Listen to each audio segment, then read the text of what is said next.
Kalau kita melihat zaman terakhir ini, situasi tidak menentu. Pertama, mengenai COVID ini, Tuhan kasih tahu melalui anak saya tahun 2019 Desember bahwa akan ada kematian di semua negara. Semua banyak yang mati bergelimpangan. Ya karena ada sesuatu hal. Nah itu kemudian Januari tahun 2020 sampai dengan Maret tahun 2020 saya keliling Surabaya, Jakarta, Makassar, Kupang, dan sebagainya. Kurang lebih ada 7 kota. Bahkan KKR di kota Soe dihadiri 500 orang dan para pejabat. Soe itu adalah kota kabupaten, yaitu 200 kilo dari kota Kupang, mayoritas Kristen. Nah waktu itu saya khotbah pun terjadi pro kontra. Anak-anak muda pejabat jadi ngomong, ini khotbah apa ini? Kok banyak bicara tentang koran? Bahkan di gereja saya sendiri, saya khotbah 2 kali. Ada 2 orang aja, suami istri. Memang perempuannya ini, istrinya ini memang kurang respect dengan gereja. Karena memang dia gak suka Kristen gitulah. Intinya begitu. Akhirnya waktu menikah, dia terpaksa jadi Kristen, tapi dia gak suka, antipati. Sehingga waktu saya khotbah itu, dia bilang, ini khotbah model apa ini? Ini koran-koran semua ini. Mereka itu tidak mengerti bahwa ada pesan khusus yang Tuhan berikan. Bahwa akan ada kematian di mana-mana, termasuk Indonesia dan berkelimpangan. Saya tunjukkan foto-fotonya. Ya, foto-fotonya bagaimana di China itu, bagaimana di Hong Kong, maksudnya kapal-kapal pesiarnya sudah nggak boleh bersandar. Tapi kan belum ada di Indonesia, belum ada di Amerika, belum ada di mana-mana, hanya ada di China saja, Tiongkok. Tapi saat itu kemudian apa yang terjadi? Nah, mereka itu nggak terus mengerti bahwa ini nubuatan itu, bahwa segala sesuatu itu Tuhan beritahu sebelum terjadi. Dan ini hal yang dahsyat. Kebanyakan nubuatan bicara, oh ini kita akan diberkati, wah itu orang bisa terima. Tapi bicara begini kan mereka nggak terima, apa ini, begitu.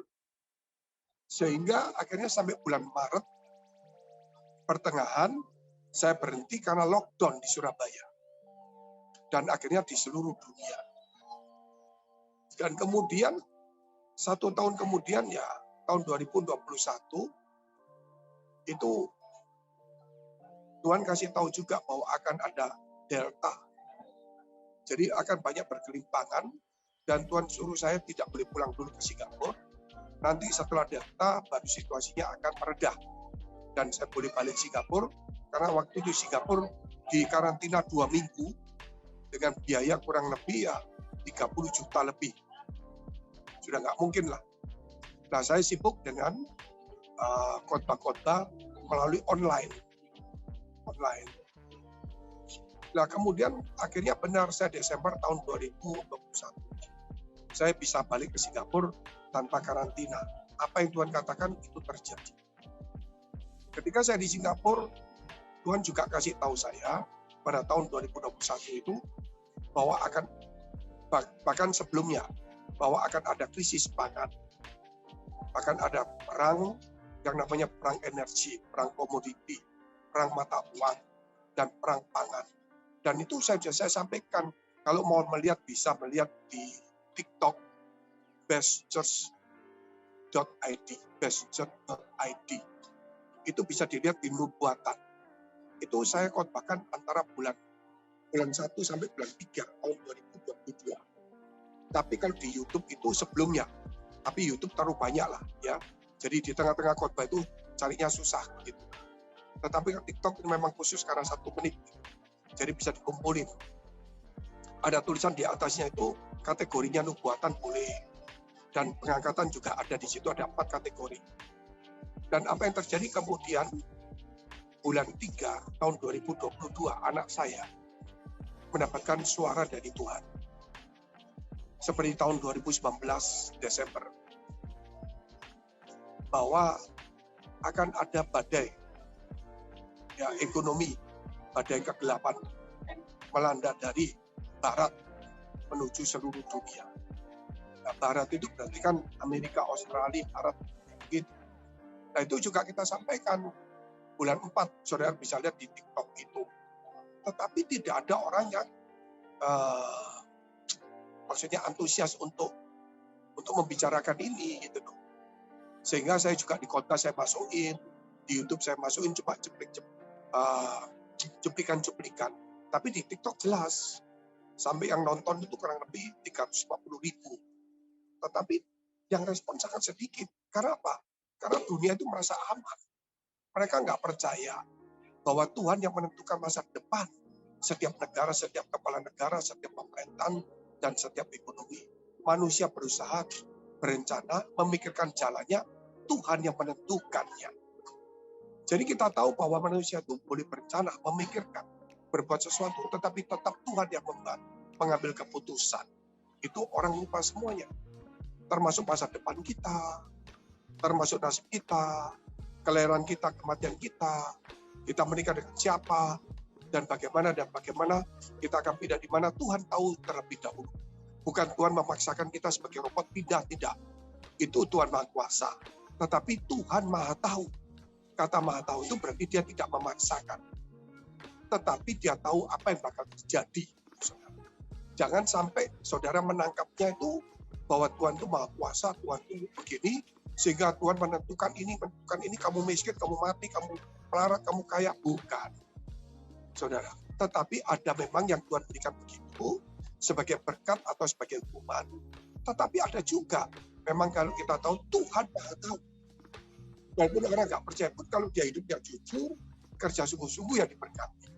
Walaupun orang nggak percaya Tuhan, kalau hidupnya dia jaga kesehatan, hati-hati juga bagus. Bukan berarti tanpa Tuhan aman, tidak loh. Saya katakan Tuhan Maha Tahu. Sehingga kekristenan itu harus juga bukan hanya Tuhan Maha Adil, jadi dia juga serahkan kepada kita. Kalau kita malas ya kita nggak dapat apa-apa. Demikian juga kalau kita tahu bahwa Tuhan itu Maha Kasih, mengampuni semua dosa kita tanpa syarat. Tuhan itu juga Maha Murah, selalu sabar sama kita. Tuhan Maha Kuasa, dia bisa menentukan kita supaya jangan jatuh, supaya kita ketika kita berdoa dikuatkan. Tapi juga Tuhan Maha Tahu. Dia tahu bakal kejadian apa, kita melanggar atau tidak. Dan Tuhan Maha Ada, sehingga dia ada di dalam hati kita. Saya bacakan satu firman Tuhan dulu.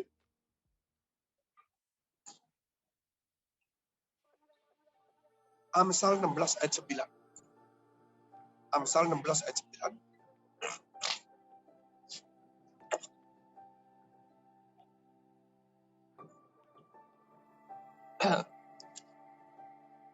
Amsal 16 ayat 9. Hati manusia memikir-mikirkan jalannya, tetapi Tuhanlah yang menentukan arah langkahnya. Jadi manusia boleh berencana, boleh bekerja, boleh memikirkan jalannya, boleh berusaha, tetapi Tuhan menentukan. Sehingga mau tidak mau saudara, bahwa Tuhan itu decision maker dari kehidupan kita, dari negara bernegara, maupun apa yang terjadi. Bahkan sebelum terjadi krisis, sebelum terjadi perang ini, jauh 7 tahun yang lalu, Tuhan sudah memberitahu ya secara nubuatan kepada saya bahwa akan ada yang namanya komoditi akan melejit di luar dari perkiraan, melejit dari luar perkiraan. Contohnya mungkin harga apa, nikel atau harga apa. Ya saya tidak sebutkan, Tuhan tidak sebutkan nama itu, tetapi ya komoditi akan melejit di luar kebiasaan. Maksudnya dulu pernah 100, ini bisa 200 gitu saudara. Itu kita nggak mikir dan kita memang tahu, cuma kita ngomong aja. Tetapi ternyata sekarang baru ketahuan. Betul. Jadi Tuhan sudah tahu 50 tahun, 100 tahun, 400 tahun. Kemudian dia sampai di zamannya Abraham pun dia berkata bahwa kamu akan beristirahat dan nanti keturunanmu akan diperbudak selama 400 tahun. Dan kemudian nanti aku akan mengutus orang untuk membawa kembali, namanya Musa. Tuhan sudah tahu. Saudara, sampai keturunan kita itu. Makanya ayo kita melibatkan Tuhan di dalam hidup kita. Saudara mau kerja keras, saudara mau pintar, mau sekolah, saudara mau apa saja, itu bagus. Tetapi tetap libatkan Tuhan. Karena dialah saudara menentukan decision maker. Kita ini harus melibatkan sungguh-sungguh, jangan main-main lagi dalam situasi ini. Apalagi saya mendapatkan satu penglihatan, yaitu dalam sebuah mimpi, bahwa dia berkata, Frankie, dia kata sebut nama saya, akan ada pengangkatan. Siapkan umat untuk diangkat. Itu tidak lama. Karena berarti kan saya bisa, ya saudara, kalau saya jaga kesehatan, berjaga-jaga, saya menghargai hidup saya bisa umur panjang, saya mengalami pengangkatan. Jadi itu tidak mungkin sampai 30 tahun ke depan. Usia saya berapa? Ya itu kan siapa tahu, kita nggak tahu. Tapi menurut ukuran manusia yang umum, ya sekitar antara 15-20 mungkin tidak sampai. Kalau menurut dari kekuatan kita dalam pelayanan kita. Sehingga saya tidak bisa menentukan tahun berapa, tidak ada. Tetapi inilah perkiraan saya tidak sampai 20 tahun. Bahkan tidak sampai 15 tahun. Kita jaga-jaga kesehatan. Jangan sampai kita kerja keras, kita sakit, biaya kita habis di rumah sakit. Waktu kita habis untuk sakit, bukan untuk melayani Tuhan. Ya, waktu kita jangan sampai habiskan untuk kerja, tetapi juga jangan lupa untuk Tuhan. Karena Tuhan yang menentukannya. Bahkan Yesaya 45 dikatakan, tidak usah sebutkan, bahwa Tuhanlah yang menentukan nasib, yang menjadikan nasib malang dan nasib bujur. Bahwa Tuhan decision maker-nya juga. Saudara mau kerja keras saja, kalau Tuhan tidak memberkati, nggak bisa. Kalau Tuhan memberkati, saudara pasti dibuat kerja keras, dibuat rajin, pasti diberkati. Nggak mungkin, saudara, Tuhan memberkati, terus saudara dibuat malas, nggak mungkin. Roh Allah akan bekerja pada kita. Jadi kita harus menabur, kita harus kerja keras, kita harus disiplin, kita harus rajin, rendah hati karakter Kristus, kita harus kuat. Dan itu nanti Tuhan yang menentukannya. Kapan kita diberkati. Jangan bilang, oh saya malas dulu lah, mungkin 5 tahun saya nanti rajin, baru Tuhan berkati. Nggak bisa. Kita nggak tahu kapan Tuhan memberkati kita. Tetapi kita tetap di kondisi yang prima terus. Baik kerjaan kita, baik rajin kita, rendah hati kita, dekat Tuhan kita, sabar kita, dan sebagainya. Itu tetap harus kita kerjakan. Karena kita tidak tahu kapan waktunya Tuhan akan mengangkat kita. Dan kalau kita lihat juga, saudara, di dalam Roma 8 ayat 28, dikatakan, ya boleh ya, Roma 8 ayat 28,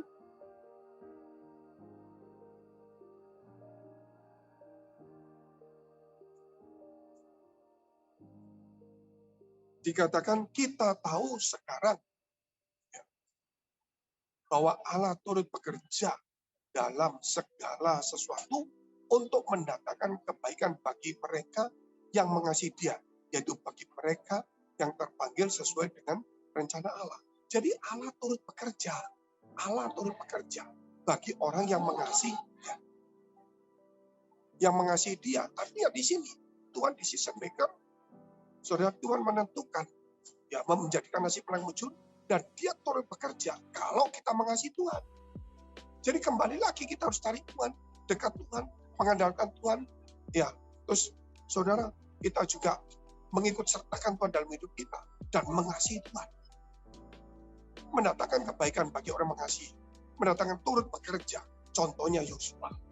Bagaimana ketika dia memikir-mikirkan jalannya untuk merebut kota Yeriko sesuai dengan janji Tuhan.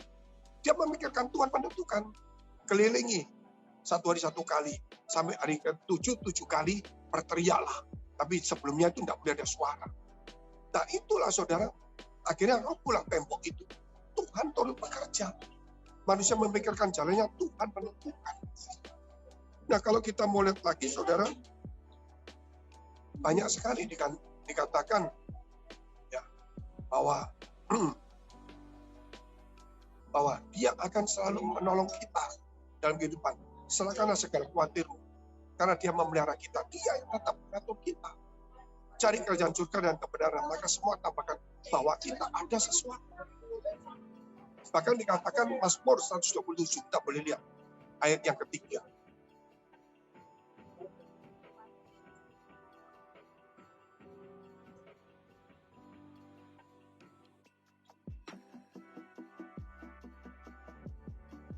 Mazmur 127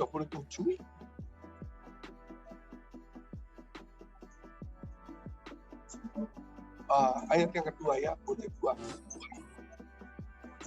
Sia-sialah kamu bangun pagi-pagi dan duduk sampai jauh malam dan makan roti yang diperoleh dengan susah payah, sebab dia memberikan kepada yang dicintainya pada waktu itu.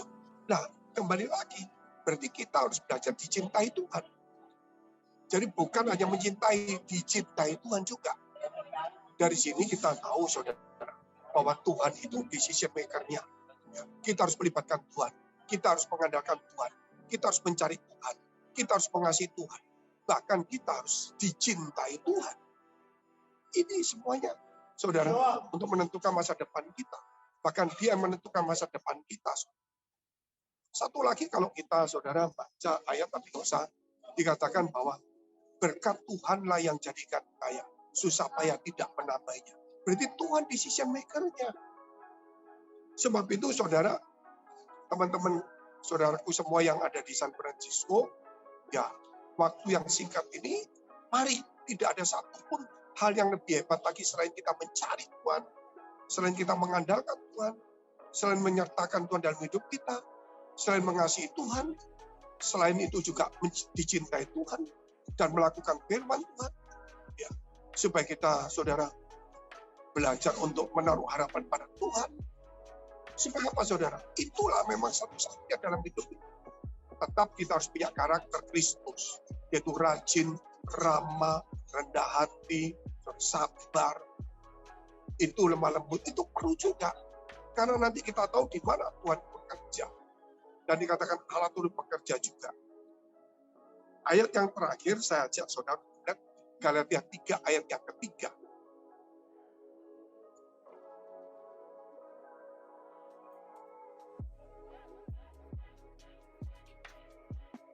Adakah kamu sebodoh itu? Kamu telah mulai dengan roh. Maukah kamu sekarang mengakhiri di dalam daging? Nah ini, dulu kita mencintai Tuhan, kita mengasihi kasih semula. Begitu luar biasa sekali. Tetapi lambat laun kita mengerti firman, kita pelayanan, proses, sibuk, diberkati, punya anak, kawin, punya rumah, punya usaha, mulai kendor. Kita lupa bahwa Tuhan yang menjadikan kaya. Tuhan itu mengasihi kita sehingga dia mau terus bekerja. Dan kita harus dicintai. Tuhan yang menentukan nasib palang nasib bujur.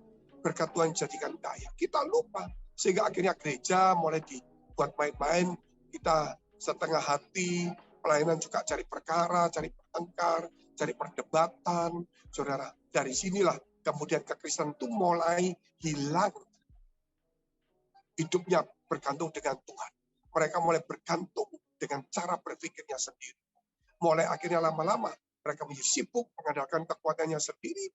Sehingga firman Tuhan berkata, terkutuklah orang yang mengandalkan kekuatannya sendiri dan yang hatinya menjauh daripada Tuhan dan mengandalkan orang lain. Tapi diberkatilah orang yang mengandalkan Tuhan. Saya tidak bicara berkat jasmani, tetapi kita bicara tentang hidup ini yang menjadi berkat. Kalau hidup menjadi berkat itu penting sekali. Jangan saudara mengejar berkat jasmani. Kalau berkat jasmani saudara sakit, terus buat apa uang itu untuk bayar rumah sakit? Saudara kaya tapi saudara sakit, walaupun saudara bisa bayar rumah sakit, waktumu tidak bisa dipakai untuk menolong memberitakan Injil. Gitu. Saudara diberkati sampai punya pabrik 10, hotel 5, akhirnya saudara bingung, capek, stres, depresi, saudara kena karyawan demo, kena masalah COVID, kena macam-macam. Kena harga listrik naik, mungkin energi naik, mungkin ada gempa bumi, saudara ingin meningkatkan hasil lagi kurang, mungkin saudara akhirnya waktu kita habis lagi. Bukan berarti tidak boleh kaya. Maksud saya itu hidup adalah berkat nomor 1. Boleh saudara satu lagi yang terakhir, saya soalnya sebentar lagi boarding, yaitu di dalam Yohanes 15 ayat yang ke-6 dan ke-7.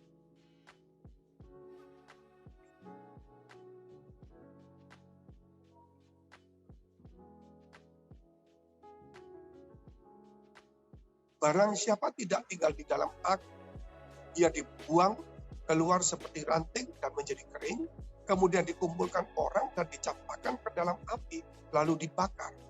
Jikalau kamu tinggal di dalam aku dan firman-Ku tinggal di dalam kamu, mintalah apa saja yang kamu kehendaki, dan kamu akan menerimanya. Ini intinya bahwa Tuhan minta supaya firman Tuhan, yaitu back to Jesus teaching, harus kita kerjakan. Bahkan kita di dalam Tuhan. Artinya karakter Kristus harus ada pada kita. Selain kita melakukan ajaran Yesus, fokus kepada ajaran Yesus, kita mengampuni orang salah satunya, saudara, dan kemudian karakter Kristus ada pada kita, maka saya yakin, saudara, bahwa Tuhan bekerja, Tuhan mengasihi kita, dan kita mengasihi Tuhan. Maka Tuhan menentukan, Tuhan turut bekerja, dan sebagainya. Puji Tuhan. Mari kita tunduk kepala, kita berdoa. Bapa kami dalam surga, di dalam nama Yesus memberkati umat-Mu. Supaya setiap umat-Mu, Tuhan melalui firman ini, kembali kepada inti, kembali kepada ajaran Tuhan, karakter Kristus, melekat, mengasihi Tuhan dan dicintai Tuhan, mengandalkan Tuhan, melibatkan Tuhan, mencari Tuhan, dan menaruh harapan pada Tuhan. Biar hidup mereka kembali kepada kasih semula. Di dalam nama Tuhan Yesus. Haleluya. Mari saudara, dekapkan kedua tanganmu di dadamu. Karena untuk menerima berkat itu mudah, namun menjaga hati itu suka. Sebab itu firman Tuhan berkata, jagalah hatimu dengan penuh segala kewaspadaan. Karena dari situlah terpancar kehidupan. Jadilah berkat dan terimalah berkat rahmat anugerah dari Allah Bapa di surga. Di dalam putra tunggalnya Yesus Kristus yang sudah mati, bangkit naik surga menyediakan rumah, dan akan datang menjemput kita dan menghakimi, dan tidak persekutuan dengan Roh Kudus mulai hari ini sampai selama-lamanya. Kita akhiri dengan doa yang diajarkan Tuhan Yesus pada kita. Bapa kami dalam surga, dikuduskanlah namamu, datanglah kerajaan, jadilah kehendak-Mu di bumi seperti surga. Berikanlah kami pada hari ini makanan kami secukupnya, dan ampunilah kami akan kesalahan kami, seperti kami juga mengampuni orang bersalah pada kami. Dan janganlah membawa kami ke dalam pencobaan, tetapi lepaskanlah kami daripada yang jahat. Karena Engkau yang punya kerajaan dan kuasa dan kemuliaan sampai selama-lamanya. Amin. Puji Tuhan, saudara, saya harap melalui firman ini kita kembali melekat kepada Tuhan sungguh-sungguh. Dengan hidup sungguh-sungguh, nanti pelajaran-pelajaran lain itu akan membantu kita supaya terus melekat. Tapi ini intinya harus kembali kepada Tuhan. Mengandalkan Tuhan, mencari Tuhan. Tuhan Yesus memberkati.